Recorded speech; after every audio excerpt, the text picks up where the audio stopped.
사사기 13장. 이스라엘 사람들은 주께서 보시는 앞에서 다시 악한 짓을 일삼았다. 주께서 그들을 블레셋 사람들의 손에 넘기셔서 40년 동안 압제를 받게 하셨다. 그때 소라 땅에 단지파 출신인 마누아라는 사람이 살고 있었다. 그의 아내는 아이를 갖지 못했다. 어느 날 마누아의 아내에게 주의 천사가 나타나 말했다. 너는 본디 아이를 갖지 못하는 여인이었으나 이제 곧 아이를 가져 아들을 낳을 것이다. 그러니 이제부터는 포도주나 독주를 마시지 말고 부정한 음식은 입에 대지 말아라. 너는 임신하여 아들을 낳을 것이다. 아이를 낳게 되면 아이의 머리에 칼을 대지 말아라. 그 아이는 뱃속에서 나올 때부터 하나님께 바쳐진 나실인이기 때문이다. 이 아이는 이스라엘을 블레셋의 손에서 구하는 일을 시작하게 될 것이다. 그 여인은 남편 마누아에게 이런 사실을 알렸다. 하나님의 사람이 내게 오셨어요. 하나님의 천사 같았는데 너무나 두려웠어요. 저는 그분에게 어디서 왔는지 또 이름은 무엇인지 물어보지도 못했어요. 하지만 그분이 제게 이렇게 말하더군요. 너는 임신하여 아들을 낳을 것이다. 그러니 포도주나 독주를 마시지 말고 부정한 음식은 입에 대지 말아라. 그 아이는 태어날 때부터 하나님께 바쳐진 나실인이기 때문이다. 이 말을 듣고 마누아는 주께 기도를 드렸다. 주여 간청하오니 주께서 저희에게 보내주셨던 사람을 다시 한번 보내주시어 장차 태어나게 될 아이를 어떻게 길러야 할지 가르쳐 주십시오. 하나님께서 마누아의 기도를 들으시고 마누아의 아내가 밭에 앉아 있을 때 하나님의 천사가 다시 나타났다. 이때 마누아는 아내 곁에 없었다. 그 여인은 급히 남편에게 달려가서 말했다. 여보, 그분이 오셨어요. 예전에 저를 찾아오셨던 그분이 또 오셨어요. 마누아는 아내를 뒤따라가 그 사람에게 말했다. 어르신께서 전에 내 아내에게 말씀하셨던 그분인가요? 그가 대답했다. 그렇다. 마누아는 다시 그에게 물었다. 어르신께서 하신 말씀이 그대로 이루어져서 아이가 태어나게 되면 그 아이를 어떻게 키워야 합니까? 그 아이의 인생은 어찌 될까요? 하나님의 천사가 대답했다. 내가 이미 네 아내에게 말해준 그대로이다. 포도나무에 열리는 것은 무엇이든 먹으면 안 된다. 포도주뿐만 아니라 독주도 마셔서는 안 된다. 부정한 음식은 어떤 것도 입에 대지 말아야 한다. 마누아가 주의 천사에게 말했다. 잠시만 기다려 주십시오. 우리가 염소 새끼를 한 마리 잡겠습니다. 주의 천사가 대답했다. 네가 아무리 간청해도 나는 아무것도 입에 대지 않을 것이다. 네가 굳이 번제물을 준비하겠다면 주께 바쳐라. 마누아는 그때까지도 그분이 주의 천사인 줄 알지 못하고 있었다. 그러자 마누아가 다시 물었다. 어르신의 이름을 여쭈어 보아도 될까요? 그래야 어르신의 말씀이 이루어지게 되면 우리가 어르신께 영광을 돌릴 수 있지 않겠습니까? 그가 대답했다. 어찌하여 내 이름을 묻느냐? 내 이름은 네가 이해할 수 없는 놀라운 이름이다. 마누아는 염소 새끼 한 마리와 곡식 예물을 가져다가 바위 위에 올려놓고 주께 제물로 바쳤다. 그런데 마누아와 그의 아내가 지켜보고 있는 동안 놀라운 일이 벌어졌다. 제단에서 불길이 치솟아 오르더니 하나님의 천사가 그 불길 속에서 하늘로 올라가는 것이었다. 마누아와 그의 아내는 그것을 보고 땅에 납작 엎드렸다. 하나님의 천사가 마누아와 그의 아내에게 다시 나타나지 않자 마누아는 그제야 그가 주의 천사였다는 것을 깨달았다. 마노아가 아내에게 말했다. 여보, 이제 우리는 죽은 목숨이요. 우리가 하나님을 직접 뵈었으니 말이요. 그의 아내가 말을 받았다. 아니에요. 주께서 우리를 죽이실 작정이셨다면 우리가 드린 번제물과 곡식 예물을 받으시지도 않았을 거예요. 또 우리에게 이런 일을 보여주시지도 않았을 것이고 우리에게 그런 말씀을 해주시지도 않았을 거예요. 마노아의 아내는 임신하여 아들을 낳았고 이름을 삼손이라고 지었다. 아이는 주께서 내리시는 복을 받으면서 무럭무럭 자라났다.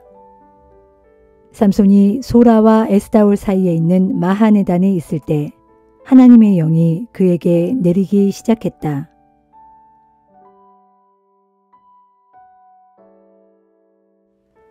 사도행전 17장. 바울과 실라는 암비볼리와 아볼로니아를 거쳐 데살로니가로 갔다. 거기에도 유대인 회당이 있었다. 바울은 늘 하던 대로 회당에 들어가 3번의 안식일에 걸쳐 성경을 근거로 사람들에게 말씀을 전했다. 바울은 그리스도가 고난을 받은 뒤 죽은 자들 가운데서 다시 살아나야 한다는 것에 대해 설명하고 증명했다. 제가 여러분에게 전하고 있는 예수가 바로 그리스도이십니다. 이 같은 말을 듣고 몇몇 유대인들이 설득되어 바울과 실라를 따르게 되었다. 또 많은 경건한 헬라인들과 적지 않은 귀부인들도 믿음을 갖게 되었다. 그러나 대부분의 유대인들은 바울과 실라를 시기하여 거리에 불량배들을 모아 떼를 지어 큰 소동을 일으켰다. 폭도들은 바울과 실라를 찾아 군중 앞으로 끌어내려고 야손의 집으로 몰려갔다. 하지만 거기에서 2 사람을 찾아내지 못하자 폭도들은 그 도시의 관리들이 보는 앞에서 야손과 몇몇 다른 신도들을 끌어낸 후 아우성을 쳤다. 세상을 온통 뒤집어 놓은 사람들이 여기에도 나타났는데 야손이 그자들을 자기 집에 맞아들였습니다.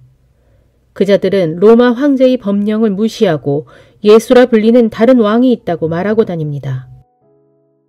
이 말을 듣고 군중과 관리들은 이 일을 어떻게 처리해야 할지 몰라 당황하고 떠들썩했다.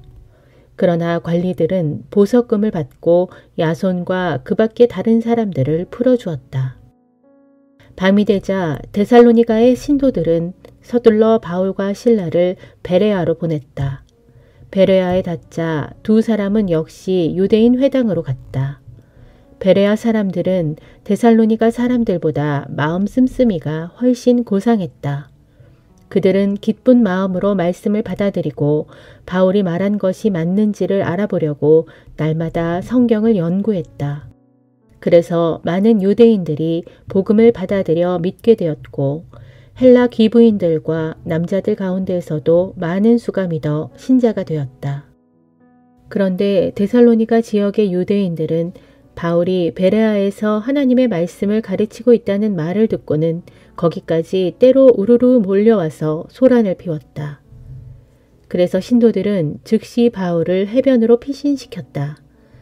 그러나 실라와 디모데는 베레아에 그대로 남아 있었다. 바울을 안내하던 사람들은 아테네까지 바울을 안전하게 바래다 준 뒤 실라와 디모데도 속히 뒤따라와 자신과 합류해달라는 바울의 전가를 지니고 베레아로 돌아갔다.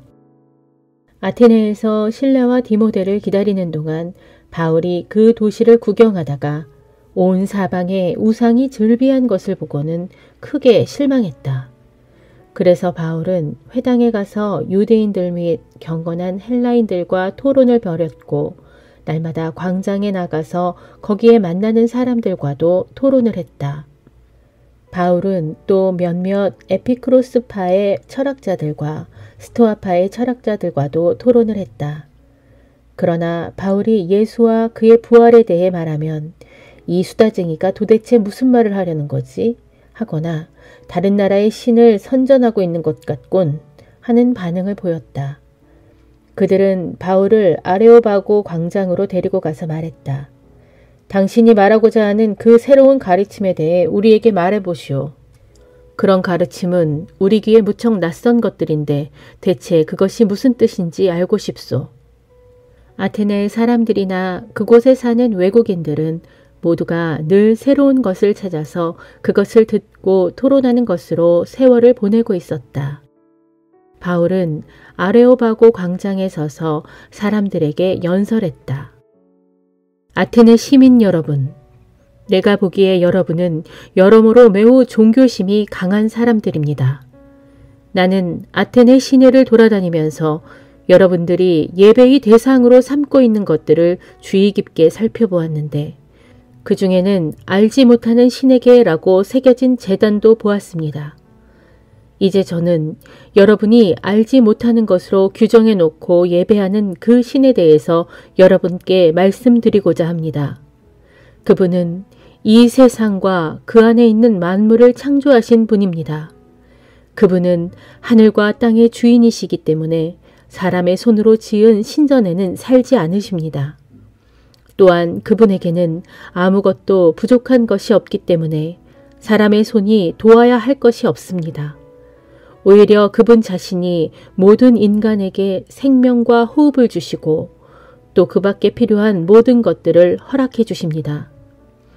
그분은 한 사람으로부터 시작해서 세상 모든 인류를 만들어 땅 위로 퍼져나가 살게 하시고 그들이 살아야 하는 장소와 연대까지도 정해 주셨습니다.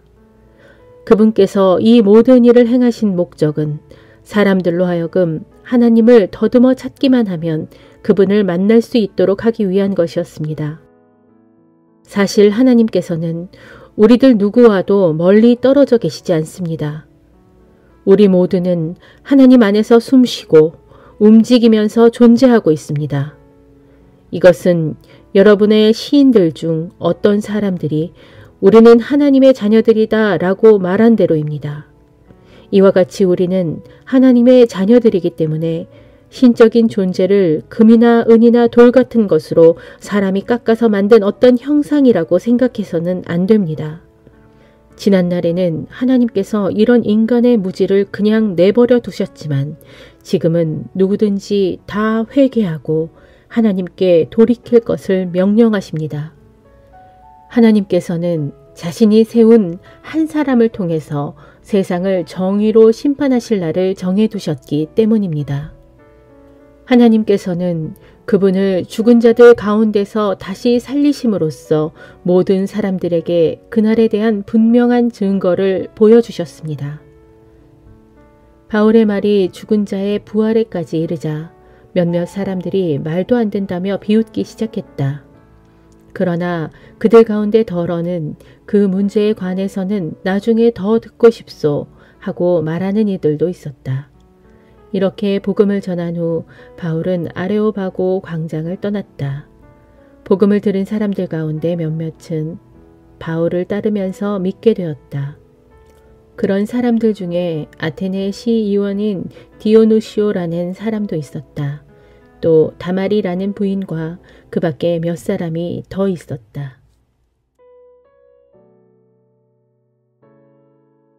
예레미야 26장. 요시아의 아들 여호야김이 유다 왕이 되어 나라를 다스린 지 얼마 지나지 않았을 무렵 주께서 예레미야에게 말씀하셨다. 나 주가 말한다. 너는 예루살렘 성전뜰에 서서 성전에 경배하러 올라오는 유다의 모든 성읍 사람들에게 내가 시키는 말을 그대로 전하되 내가 네게 일러준 말을 한마디도 빠뜨리지 말고 전하여라. 이번에는 혹시 그들이 내 말을 귀담아 듣고 각자 자신들의 악한 길에서 돌이킬지도 모르지 않느냐. 만일 그렇게만 된다면 나도 내 뜻을 돌이켜 그들의 온갖 악행 때문에 그들에게 내리기로 작정하였던 재앙을 내리지 않을 것이다. 그러므로 너는 그들에게 이렇게 전하여라. 이르기를 주께서 이렇게 말씀하셨다. 너희가 내 말을 듣지 아니하고 내가 너희에게 준 율법을 따르지 아니하면 또 내가 너희에게 이미 거듭해서 부지런히 보낸 나의 종 예언자들의 말을 지금껏 너희가 듣지 않았는데 지금 또다시 너희가 내 말을 정녕 듣지 않는다면 내가 이 성전을 옛적 실로의 성막처럼 폐허로 만들어버리고 이 도성을 온 세상 모든 민족들의 저주의 대상이 되게 하겠다 하여라. 예레미야가 주의 집 곧 예루살렘 성전에서 이 말을 선포하고 있을 때 제사장들과 예언자들과 모든 백성이 그 말을 다 듣고 있었다. 예레미야가 주께서 전하라고 하신 모든 말씀을 빠짐없이 다 선포했을 때 제사장들과 예언자들과 모든 백성들이 예레미야를 붙잡고 외쳤다. 너는 반드시 죽어야 마땅하다. 이 성전이 실로의 성막처럼 폐허가 되고 이 도성이 무너지고 황폐해져서 거주하는 사람이 없게 될 것이라니 내가 어떻게 감히 주님의 이름으로 그런 예언을 할 수 있느냐. 그러면서 백성들은 성전에서 예레미야를 치려고 주위를 에워쌌다. 이 같은 소식을 듣고 유다의 관리들은 궁궐에서 성전으로 급히 올라와 이 사건을 판결하기 위해 성전의 세문 입구에 자리를 잡고 앉았다. 그러자 제사장들과 예언자들이 유다의 관리들과 성전에 있는 모든 백성들을 향해 말했다. 이 자는 사형에 처해져야 마땅합니다. 여러분들 모두가 직접 들었듯이 그는 우리의 예루살렘 도성을 쳐서 예언하기를 이 성읍이 멸망한다 하고 말했습니다. 그때 예레미야가 유다의 관리들과 모든 백성들을 향해 말했다. 여러분이 방금 들었던 그 말씀대로 주께서는 이 성전과 도성이 재앙을 당하게 될 것을 예언하라고 저를 보내셨습니다. 그러므로 여러분은 이제부터라도 생활 태도와 행실을 고치고 여러분의 하나님이신 주의 말씀에 귀를 기울이고 그분께 순종하십시오. 그러면 주께서도 자신의 뜻을 돌이켜 여러분에게 내리기로 작정하셨던 그 재앙을 내리시지 않을 것입니다. 보십시오. 이 몸은 지금 여러분의 손에 달려 있습니다. 그러니 여러분 좋을 대로 여러분이 옳다고 생각하는 대로 이 몸을 처분하십시오.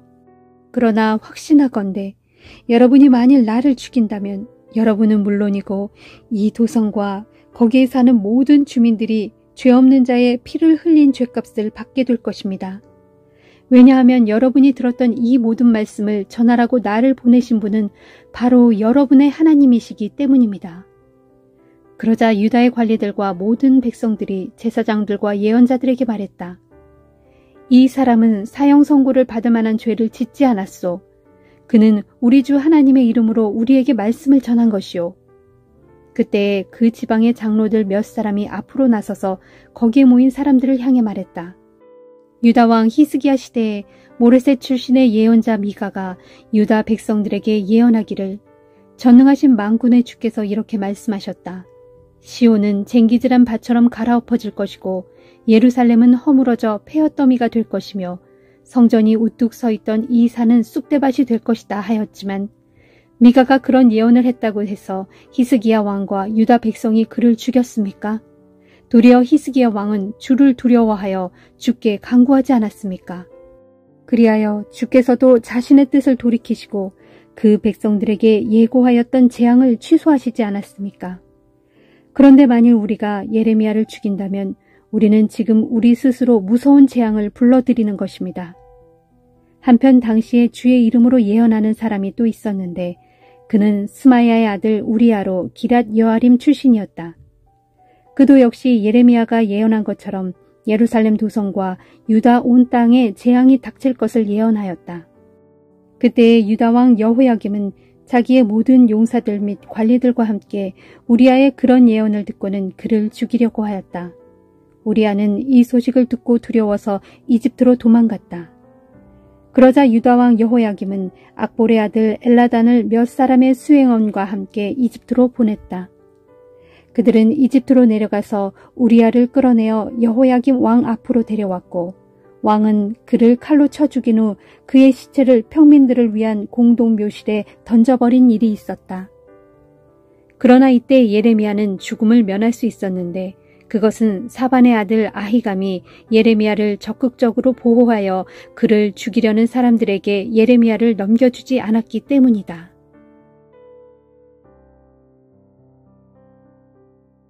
마가복음 12장. 예수께서 그들에게 비유를 들어 가르치기 시작하셨다. 어떤 사람이 포도원을 일구어 울타리를 둘러치고 포도즙을 짤 구덩이를 파고 망대를 세웠소. 주인은 그 포도원을 소작인들에게 맡기고 멀리 여행을 떠났소. 수확할 때가 되자 주인은 포도원의 소출을 받아오라고 종을 보냈소. 그런데 소작인들은 그 종을 붙잡아 때린 후 빈손으로 돌려보냈소. 주인이 다시 다른 종을 소작인들에게 보냈소. 하지만 소작인들은 그 종의 머리를 때리고 심하게 모욕했소. 주인이 또 다른 종을 보냈더니 이번에는 그 종을 죽여버렸소. 그래서 다음에는 더 많은 종을 한꺼번에 보냈더니 소작인들은 그들 모두를 때리기도 하고 죽이기도 하였소. 이제 포도원으로 보낼 사람이라고는 주인이 가장 사랑하는 아들뿐이었소. 그래서 주인은 마지막으로 자기 아들을 보내며 생각했소. 아무리 그래도 내 아들만은 존중해 주겠지. 그러나 소작인들은 주인의 아들이 오는 것을 보고 서로 수군거렸소. 저 사람은 포도원의 상속자다. 그러니 그를 죽여버리자. 그러면 포도원은 우리 차지가 되겠지. 결국 소작인들은 주인의 아들까지 붙잡아 죽인 다음 포도원 밖으로 던져버렸소. 이럴 때 포도원 주인이 어떻게 하겠소? 주인은 불이 나게 돌아와서 소작인들을 모두 죽여버리고 그 포도원을 다른 소작인들에게 맡길 것이요. 당신들은 성경에서 이런 구절을 읽어보지 못했소. 집 짓는 사람이 버린 돌이 집 모퉁이의 머릿돌이 되었도다. 주께서 이 같은 일을 하셨으니 그 얼마나 놀라운가. 그들은 이 비유가 자기들을 두고 하신 말씀인 줄을 알아차리고 예수를 체포할 방도를 찾았다. 하지만 군중이 두려웠기 때문에 예수께 손을 대지 못하고 그냥 가버렸다. 그들은 예수의 말에서 예수를 체포할 빌미를 잡기 위해 바리새파 사람들과 헤롯 당원 몇 사람을 예수께 보냈다. 그들이 예수께 와서 말했다. 선생님, 우리는 선생님이 진실한 분이신 줄로 알고 있습니다. 선생님은 어느 누구에게도 얽매이지 않고 하나님의 길을 참되게 가르치는 분이신 줄로 압니다. 그러니 우리에게 가르쳐 주십시오. 로마 황제에게 세금을 바치는 것이 옳습니까? 아니면 바치지 않는 것이 옳습니까? 우리가 세금을 바쳐야 할까요? 바치지 말아야 할까요? 예수께서 그들의 속셈을 아시고 말씀하셨다. 어찌하여 당신들은 나를 시험하여 나에게 덫을 놓으려고 하는 것이요. 데나리온 한 잎을 가져와서 나에게 보여주시오. 그러면 가르쳐 주겠소. 그들이 동전을 가져오자 예수께서 물으셨다. 이 동전에 새겨진 초상이 누구요? 누구라고 글씨가 새겨져 있어? 그들이 대답했다. 로마 황제의 얼굴이고 로마 황제라는 글씨가 새겨져 있습니다. 그러자 예수께서 그들에게 말씀하셨다. 로마 황제의 것은 로마 황제에게 바치고 하나님의 것은 하나님께 바치시오. 그들은 예수의 대답에 입을 다물지 못하고 크게 놀라며 감탄했다. 부활이란 있을 수 없다고 주장하는 사두개파 사람들이 예수께 와서 물었다. 선생님, 모세의 율법에는 형이 자식 없이 죽으면 동생이 형수와 결혼하여 형의 이름으로 자식을 낳아주어야 한다고 기록되어 있습니다. 그런데 어느 집안에 7 형제가 있었습니다. 맏 형이 결혼했는데 자식 없이 죽자 둘째가 형수와 결혼했습니다. 그런데 둘째도 자식 없이 죽자 셋째가 또 형수와 결혼했습니다. 그러나 셋째 역시 자식 없이 죽었습니다. 이렇게 해서 차례로 7째까지 형수와 다 결혼했지만 모두 자식 없이 죽었습니다. 그러다가 마침내 그 여자도 죽었습니다. 이런 경우에 부활의 때가 되면 그 여자는 누구의 아내가 되어야 합니까? 7 형제가 모두 한 여자를 아내로 삼았는데 말입니다. 예수께서 그들에게 대답하셨다. 당신들이 성경도 모르고 하나님의 능력도 모르기 때문에 그런 잘못된 생각을 하는 것이요. 사람이 죽음에서 다시 살아나는 부활의 때에는 결혼을 하지 않소. 장가도 가지 않고 시집도 가지 않소. 그때의 사람들은 하늘나라에 있는 천사들처럼 될 것이요. 죽음에서 다시 살아나는 것에 관해 말해봅시다. 당신들은 모세의 책에서 떨기나무가 불타는 가운데 하나님께서 모세에게 한 말을 읽어보지 못했소. 곧 나는 아브라함의 하나님이요 이삭의 하나님이요 야곱의 하나님이다 라고 하시지 않았소. 하나님께서는 죽은 자들의 하나님이 아니라 살아있는 자들의 하나님이시오. 그러니 당신들 생각이 크게 잘못된 것이오. 율법 교사들 가운데 한 명이 거기에서 토론하는 것을 듣고 있었다. 그는 예수께서 답변을 아주 잘 하시는 것을 보고 예수께 또 물었다. 모든 계명들 중에서 어느 것이 첫째 가는 계명입니까? 예수께서 대답하셨다. 가장 중요한 계명은 이것이요. 곧 이스라엘아 들으라. 우리 하나님 주께서는 유일한 분이시다. 그러므로 내 마음을 다하고 내 목숨을 다하고 내 생각을 다하고 내 힘을 다하여 주님이신 너의 하나님을 사랑하라. 그리고 둘째 가는 계명은 내 이웃을 내 몸과 같이 사랑하라 하는 것이요. 이 두 계명보다 더 크고 중요한 계명은 없소. 그러자 그 율법 교사가 말했다. 선생님, 하나님께서는 한 분뿐이시고 그분 외에는 다른 이가 없다고 하신 말씀은 과연 옳은 말씀입니다. 또 마음을 다하고 지혜를 다하고 힘을 다하여 하나님을 사랑하는 것과 이웃을 자기 몸과 같이 사랑하는 것이 번제물과 희생제물을 바치는 것보다 훨씬 더 중요합니다. 예수께서 그 사람의 현명한 대답을 들으시고 말씀하셨다. 당신은 하나님 나라에서 멀리 떨어져 있지 않소. 그 후부터는 아무도 감히 예수께 더 묻는 사람이 없었다. 예수께서 성전들에서 사람들을 가르치실 때 이렇게 말씀하셨다. 어찌하여 율법 교사들은 그리스도를 다윗의 자손이라고 합니까? 성령의 감화를 받은 다윗은 친히 이렇게 말했습니다. 곧 주님께서 나의 주께 말씀하셨다. 내가 내 원수들을 내 발 아래 굴복시킬 때까지 너는 내 오른편에 앉아 있어라. 이렇듯 다윗은 그리스도를 주라고 불렀는데 어떻게 그리스도가 다윗의 자손이 될 수 있겠습니까? 예수의 이 같은 가르침을 많은 사람들이 기쁘게 받아들였다. 예수께서 또 가르치시면서 이렇게 말씀하셨다. 여러분은 율법 교사들을 조심하십시오. 그들은 긴 예복을 입고 장터를 돌아다니면서 인사받기를 좋아합니다. 또한 그들은 회당에서 제일 높은 자리만 찾고 잔치집에서도 윗자리에만 앉습니다. 뿐만 아니라 과부들의 재산을 가로채 빼앗고 남에게 보이려고 길게 기도합니다.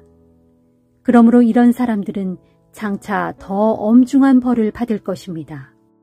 한 번은 예수께서 성전뜰에 있는 헌금함 맞은편에 앉으셔서 사람들이 헌금함에 돈 넣는 모습을 지켜보고 계셨다. 많은 돈을 넣는 부자들이 적지 않았다. 그런데 한 가난한 과부가 와서 2렙돈, 곧 한 고드란트를 헌금함에 넣었다. 그때 예수께서 제자들을 곁에 불러놓고 말씀하셨다. 내가 진정으로 너희에게 말한다. 저 가난한 과부가 다른 누구보다도 더 많은 돈을 넣었다. 다른 사람들은 넉넉한 가운데서 조금 떼어내어 넣었지만 저 과부는 극히 가난한 중에서도 자신이 가진 생활비 전부를 바친 것이다.